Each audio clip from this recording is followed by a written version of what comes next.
I want to tell you a story. I was working with a financial brand, their marketing team. They were developing their first set of consumer personas that they had ever had. And this organization, they were doing tremendous work. They had a great team, but this was a gap. This was a growth opportunity that they were looking to close.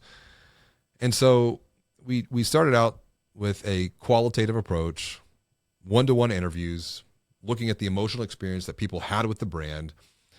We looked at the lead experience from their website. And along the way, we were documenting the patterns that were percolating up to the top around people's questions and their concerns for particular product lines, their hopes and dreams. And then we took all of this data and compiled it into a narrative-like story, a structure that we have found it is easier to emotionally relate to a story for personas than that of just the ones and zeros of demographic data. And that story was the premise of visualizing these personas with graphical elements, overlaying these graphical elements of these ideal account holders with, we'll call them emotive-driven words. And what was being created was not just something for the marketing team, but it was also as a training tool for other departments within the organization. So, for example, frontline or the contact center. And as I was guiding the marketing team through this workshop, the CEO walked in and asked what we were working on. And after explaining to him the exercise and not just what we were doing, but why we were doing it, the most interesting thing happened. He stepped back and he paused and he folded his arms. And you could see he was really, really deep in thought. And finally he said, I connect with this guy right there. And he pointed to an older persona image on this poster, one that looked just like him. And what he saw in that image on that poster with this particular persona, it resonated with him.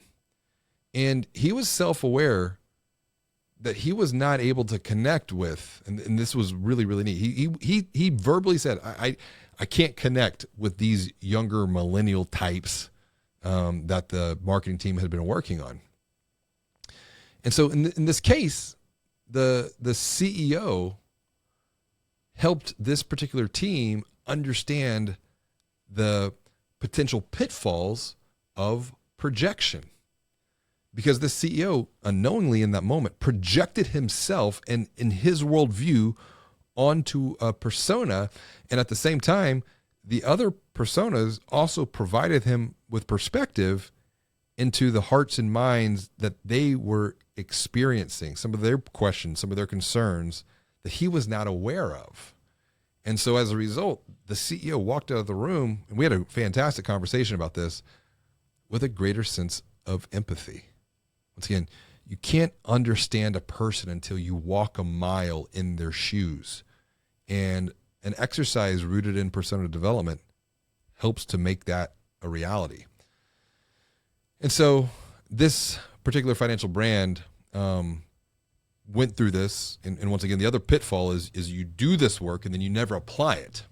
And so they took these personas outside of the marketing department. They put them up in the boardrooms. They were training their contact center, their frontline, their sales team.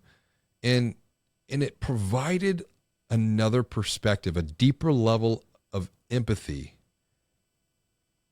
on how these other teams could connect with these particular personas in ways that were not possible before. I think the most fascinating part of this story is when they hung these personas in the boardroom. So when the directors were coming in and talking about strategy, they were now referencing Josh and Susan and Victor and Alicia, the names of personas that were nothing more than just data points before, demographic data. But these were now real people, quote unquote, with real names, with real problems, with real questions, with real concerns. The personas were a path to help everyone remember that behind every data point within this particular financial brand, behind every 1 and 0 was DNA.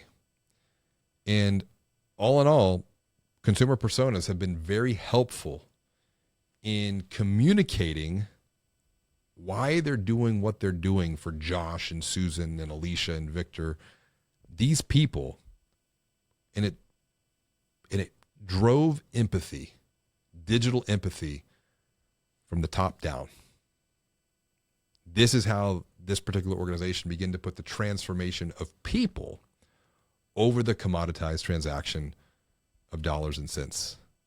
And you too can do the same at your bank, at your credit union.